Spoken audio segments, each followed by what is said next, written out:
Weather disasters test the strength of individuals and communities. The stories of resilience and heroism that emerge are truly remarkable. Whether it's first responders, volunteers, or everyday people stepping up in a crisis, these narratives remind us of the power of preparedness and human determination. Welcome to Weather Heroes.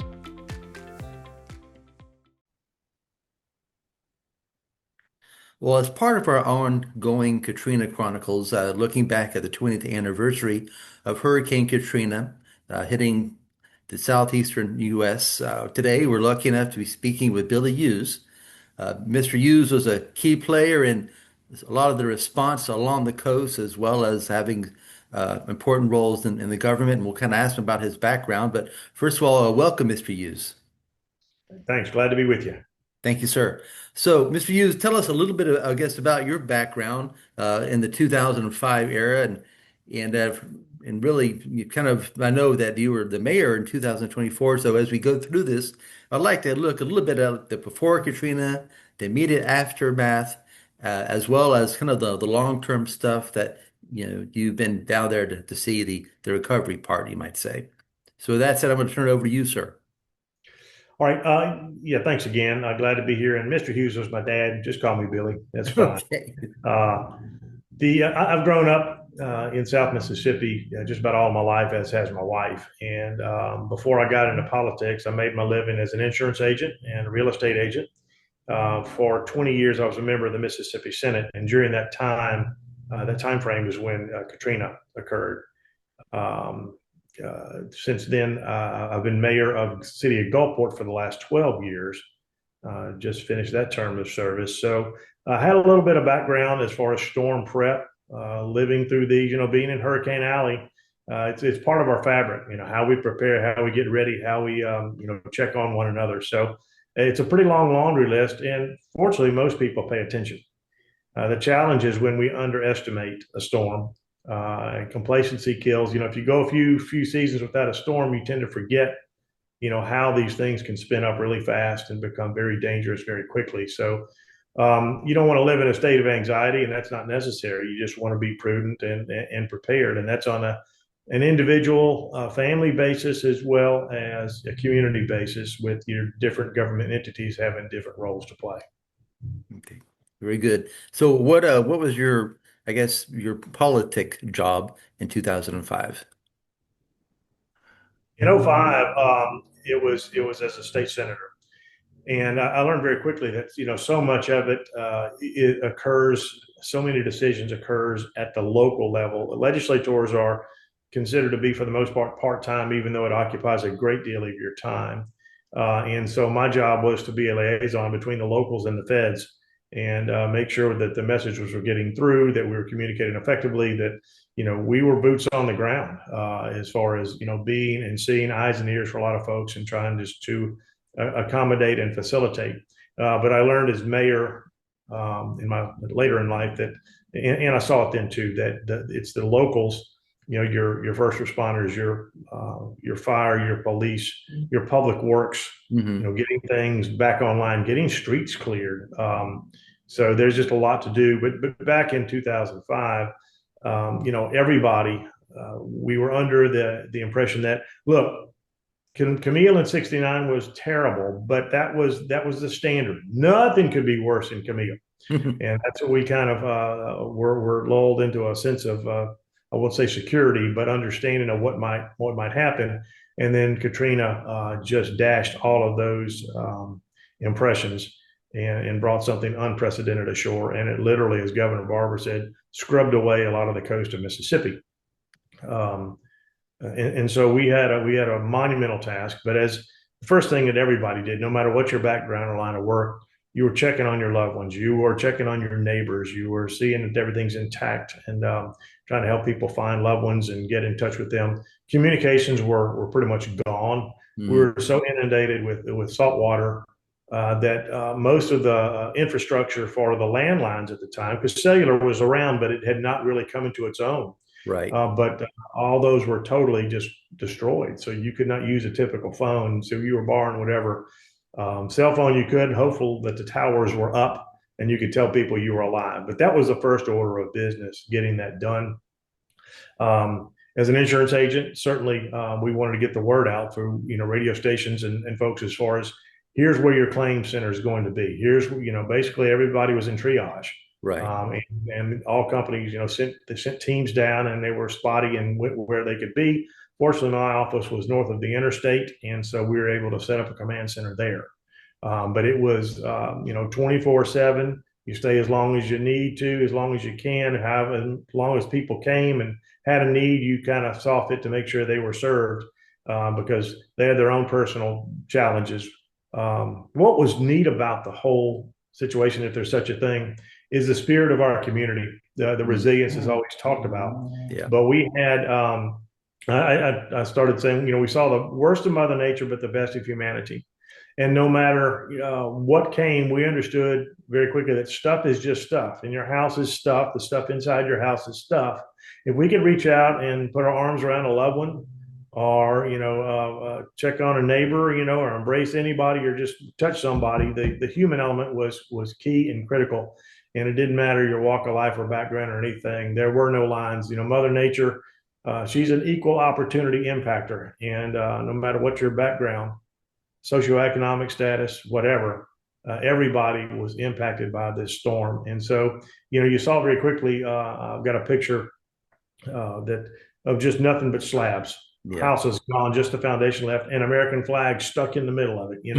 Yeah. So there was a great spirit of folks, understanding that, yeah, this is tough, but we're going to come back bigger and better. Yeah, I saw such spirit. I had the opportunity to go down there a little bit myself, and when you talk about the spirit of the community, it's very, very impressive. I met a lot of folks that were there for the hall, and again, very impressive. So here you are, an insurance agent down there dealing with other people's challenges, but you probably had your own. Probably your own home was impacted to some degree, and you're having to take care of that, and maybe even finding alternative living arrangements, perhaps things like this, personal challenges, you might say, as well as carrying on your duties as a state legislator, being that mouthpiece, like you said, between the local community and maybe the MEMA, the governor, FEMA, whoever else might be involved. What other challenges, I guess, at a personal level did you have, and how did you balance all that? You learn to lean on folks, but you have to be self-sufficient too. And fortunately, a lot of folks did get out of harm's way. Our house was near the bayou, and I knew I couldn't totally evacuate the area as an insurance agent. I had my responsibilities, but we did want to stay close. But it became very apparent that there was going to be a pretty considerable storm surge. So we picked up and again went north of the interstate. My parents had a home up that way, so we were able to at least evacuate to there. The people said, "What was it like? What did you see?" In a hurricane at night, you can't see anything. You can hear the wind, you can hear things crashing around, but for the most part, it's sideways rain and a lot of blackout conditions. Power goes out, so there's not any light for the most part. Afterwards, it was a real test for a lot of folks who had stayed because your food, your freezers everything's gonna thaw. So if you got food, you better cook it. For the first 3 days after the storm, everybody ate really well because we were cooking everything and people were sharing. But after that, the reality started to set in that there was nothing to drink, not much to eat, and the relief services were still coming in. And so just those basic challenges. I mean, I saw people fighting over bags of ice when 18-wheelers would come in and stuff, because some folks would panic. Most folks kept their heads about them. The other thing that was really uplifting was, of all the volunteers that came, we learned you've got to coordinate volunteers. You've got to coordinate where you're going to bring stuff. And there was a great response from the entire nation. But churches really outshone everybody. They weren't encumbered by red tape. Yep.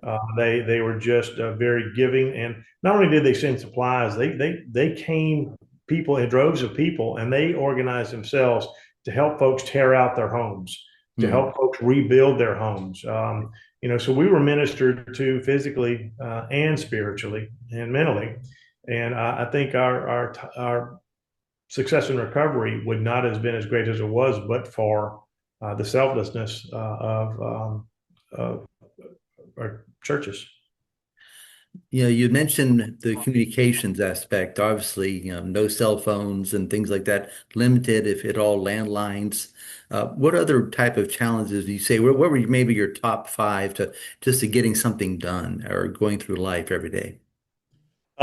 Gas became a very rare commodity. So if you wanted to get around, that was real hard to do. The other thing with gas and fuel is those cellular towers that were still up, they didn't have power to them either. Hmm. So they had generators, and you had to keep the fuel to those generators so you could talk, whether it was cell towers or radio towers that for the radio communications.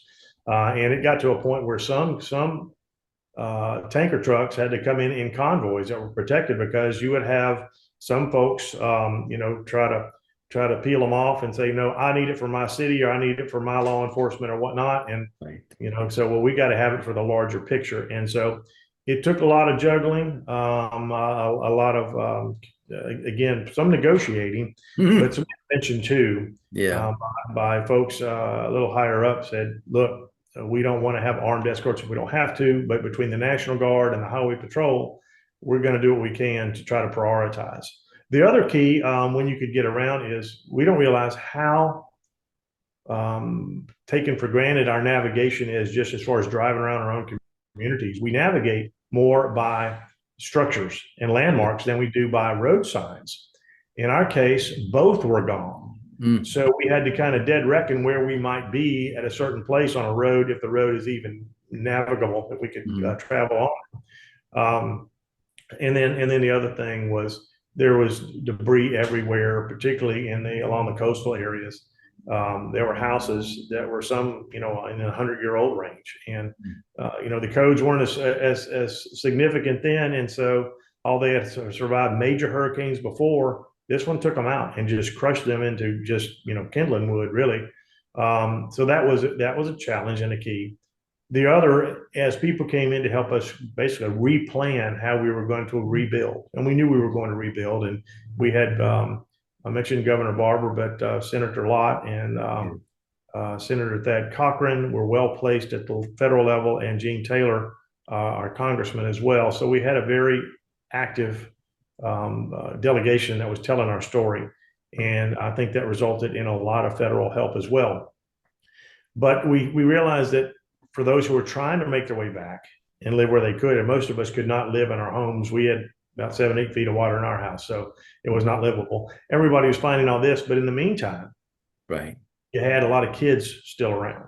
And we realized we had to get them back to school very quickly, because until we knew the kids were in a good place, then we couldn't focus on the job at hand effectively, even though we had pretty good amount of help. But most of the structures along the coastline were gone. There were very few that actually remain today. So as you move forward, you have to do things like put new codes, stricter codes in place, so if people do rebuild, the manner in which that is done will mitigate damage from future storms. Yeah. So how do you go back and rebuild a community? You talk about the kids and all sorts of things that might have been impacted by Hurricane Katrina, short and long term. So how have you all gone about rebuilding your community? Because I've been there recently, and it's a wondrous, place. So how did you do that? It's incremental. Okay. And you have to understand, just whether it's in your own life, in business, or in government, most things, particularly if they're worth the effort, they're going to take longer than you anticipate. Right. Sometimes that's a supply chain issue. Sometimes it's a manpower issue. And so there are a lot of things that conspire against you. But we've been through similar situations. I mentioned that, living with hurricanes is part of our fabric. The fact of the matter is, you look across America, everybody's dealing with something, Right. whether it's flood, wildfire, tornadoes, earthquakes, hurricanes in our case. Yeah. And we just, we figure out how to do it and how to respond, and we adapt. And that's the other thing.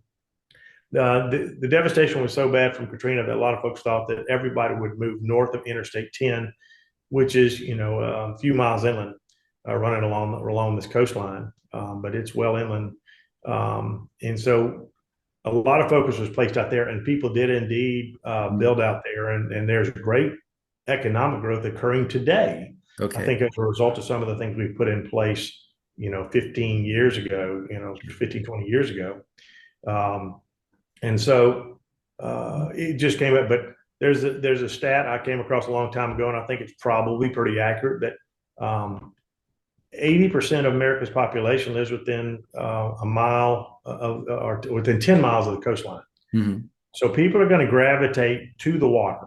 Yeah. And in our case, that has happened in 20 years that they found a way, to come back. And of course, with new flood maps and all those, we built to higher standards and harder, hopefully, and learn some lessons along the way. But there were people who came in that were urban planners, again, that came in because we had a fresh palette. It was an ugly palette, and there was a lot of debris around, but we knew that we had to get everything cleared off. And once we did, Mhm. how do we rebuild? How do we redesign? Yeah. What do we want to try to replicate? But this area is pretty neat, and there's a lot of great low country architecture that we just lost. Hmm. These neighborhoods were wiped out, but many folks have come back.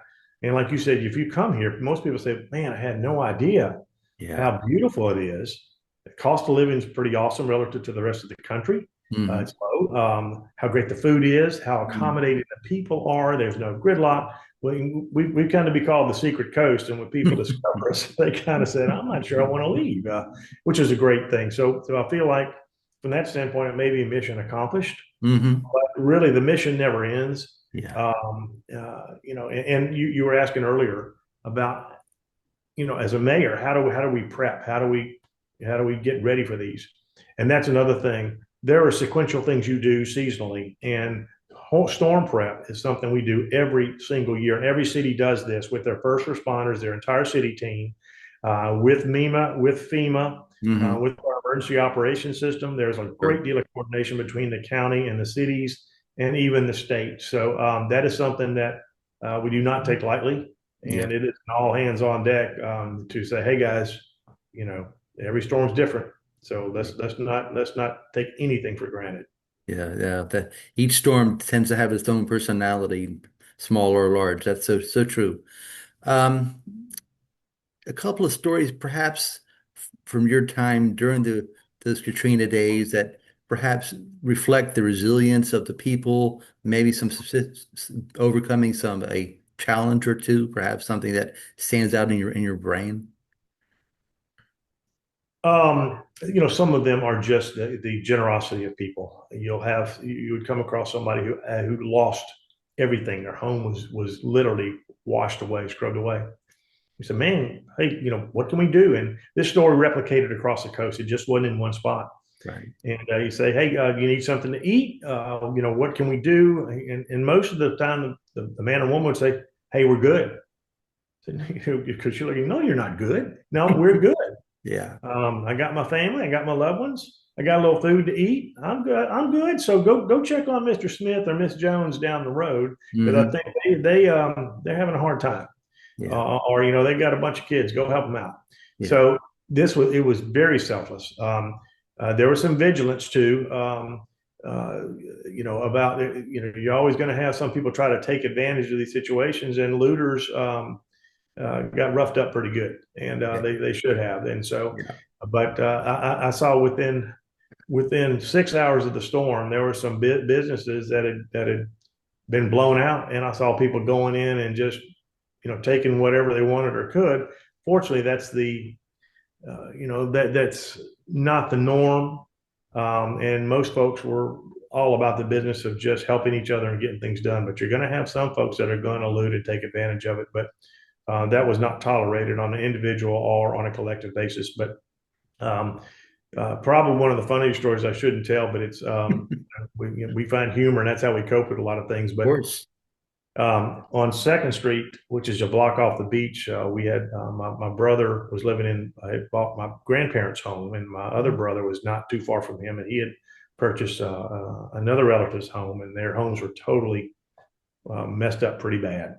And Hmm. you had these news crews coming through and checking things out, and Yeah. everybody wanted to help. Well, my mother she'd come in and try to help recover things that, quite frankly, looking back, you couldn't repair them or fix them, but you had to try. And she had three other ladies, and they looked like, at the end of the day, something out of the Muppet Show. They'd been plugged into electricity. Their hair was out to here. They were all soaking wet and all this. And Yeah. I said, "Well, what do you do, at the end of a day like this?" And my mother, she could had the means to get back up to her home north of the interstate, and they had a generator and water. They had well water. Mm. Uh, so they had access to a hose.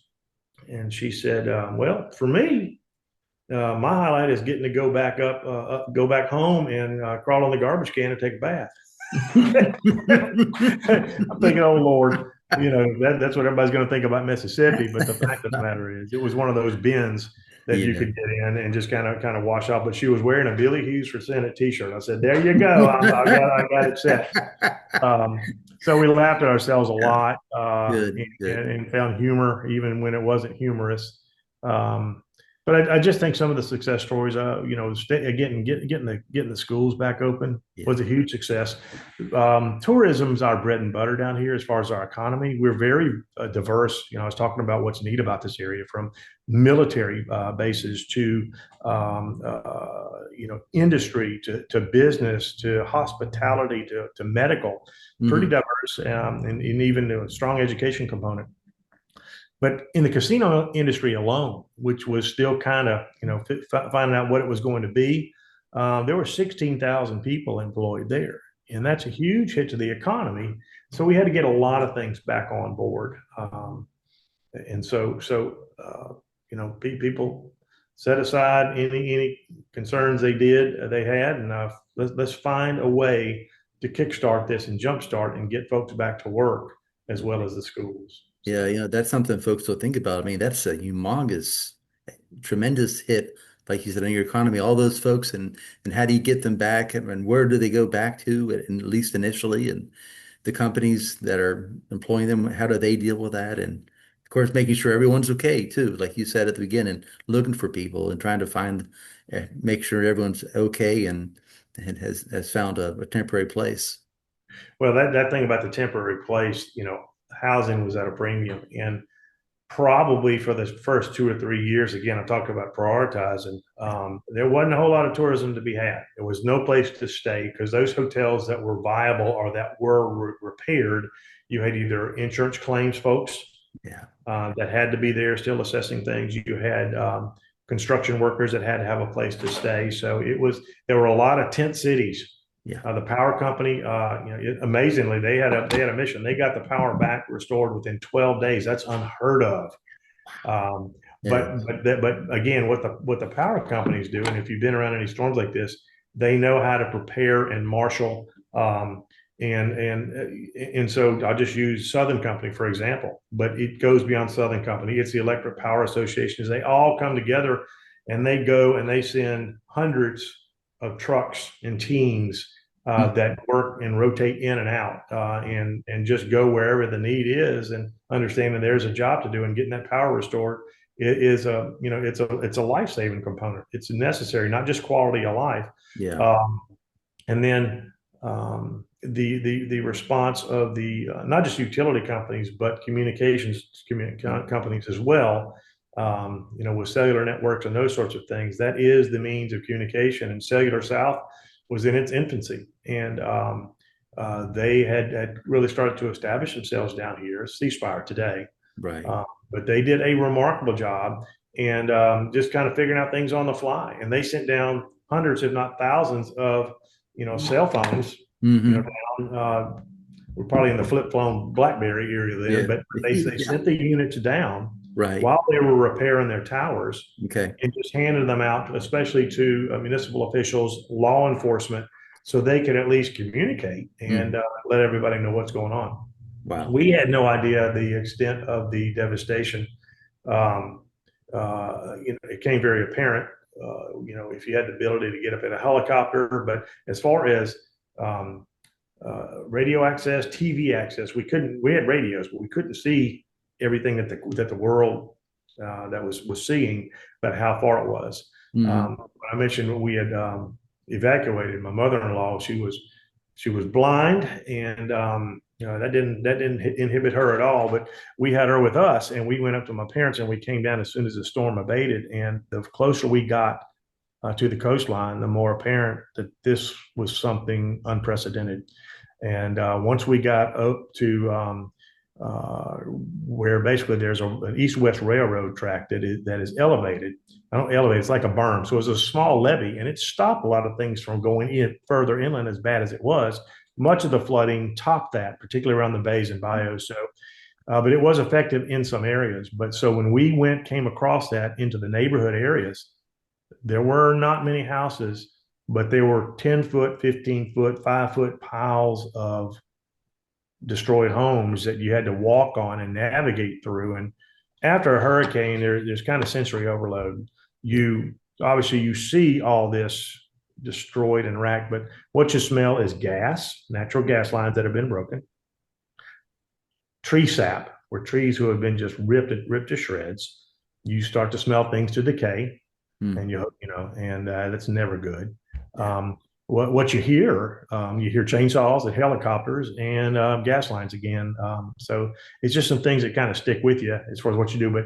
But we had my mother-in-law and family with us and the kids, so they saw how bleak it was too. But kids take their cues from their parents, and so we drove where we could, and we did a lot of walking and checking. And when we live near the bayou, and so when the waters receded. Mm-hmm. It took a few hours, but we weren't able to get to our house until that. And we had some pets die, and that was a tragic thing, and that was pretty impactful to our kids as much as losing that. And but they learned that as bad as it is, we persevere. Oh, that's great. Another big thing probably impacted is banking. Cash machines, just getting cash, ATMs, just banks being physically challenged. A lot of bartering is going on. How did the banking scene look, and what were some of the stories around that? Our coastal community is fortunate to have really strong leaders, and they set good examples. And one of those was George Schlegel, who Hmm. was the president of Hancock Bank at the time, Hancock Whitney now. John Hairston is the CEO there, and John was in the thick of this as well. But George understood that, having been a veteran of these, and by the way, George became mayor after he retired from Hancock Bank. So he preceded me about 16 years ago.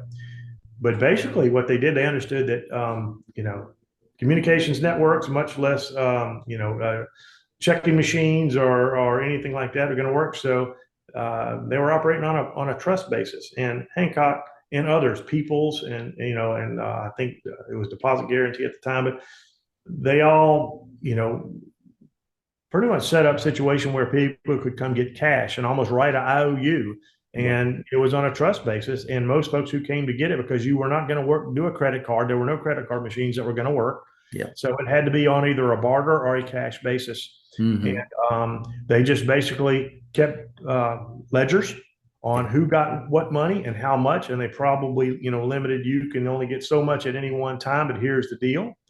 And they probably even lent money to folks who weren't even the customers until that time. So where there was a need, they responded. And that was pretty remarkable. Again, how you had to innovate on the fly. Yeah. What was neat is that I'm told just about everything that they had given out, they got back. Wow. So I think that goes to the depth of appreciation that in the moment that they were able to provide some help. And so it's not just good business, it's goodwill. Yeah, that's a great story, actually. That's such a need, and that really, when you hear about what should go into your hurricane kit, and they say, well, make sure you've got some cash. Well, clear example of that. Cash is king initially. After that, there's no. Well, especially in today's day and age, not many of us carry cash anymore. Amen. Yeah. But you probably want to make sure you get some when you start collecting your water, when you Yeah. start gassing your car, Yeah. when you start getting some food goods that are not going to spoil, you need to go ahead and get some cash too. Okay. Along with the first aid kit. Yeah, very much so. So, Billy, any stories of insight that you'd like to share with the listeners? And then after you maybe share anything else around that? Perhaps some words of wisdom to other mayors and I guess citizens in general about hurricanes and really, I guess, natural disasters and preparing and responding. There are a lot of things that are going to try to grab your attention, and you just got to prioritize pretty quickly. From a recovery standpoint, from a documentation of recovery, municipal officials need to make sure that they assign somebody to document everything. Because what happens, the federal government is going to respond, and you need to be able to justify what you're asking for, where it's going to be applied. But 5 years later, after the dust is settled and everything is gone, the inspector general is going to come down and say, okay, we're going to take a look at your books. How'd you spend the money? Where did you spend it? All that sort of thing. So you need to just make it easier on yourself or whoever's going to come after you. Yeah. Have the records and the documents so you don't make more work for yourself. It sounds tedious, but on the front end, that is as crucial as anything. Otherwise, you could find yourself in a situation of having to pay back monies that you don't have, that you have spent, probably legitimately, but they want an accounting and they want to make sure that the money is accounted for appropriately. So that's just something you need to know that's coming on the back end. Okay. Okay. Very good. Very good. If there's no last words of wisdoms, I would like to say thank you very much, Mr. Hewes, Billy. And I tell you, it's great to be able to talk to someone like you who can approach the I guess looking back at this from so many angles and as well as having carried it forward into the future and what that looks like today. And it's a great place today. It was a great place and remains so. Well, I think you come from a service background as well, and I chose an industry that is service based and a political career that has service as its core. I go back to my days in the JCs, which is something that's not left. But anybody who wants to get a little inspiration, go look up the JC Creed. Okay, it's a remarkable document, and it's very short, but it really speaks to the essence of what it is to take care of our fellow man and live a character-filled life. Okay. Yeah. Well, thank you very much, Mr. Hewes. All right. God bless. Everybody stay safe.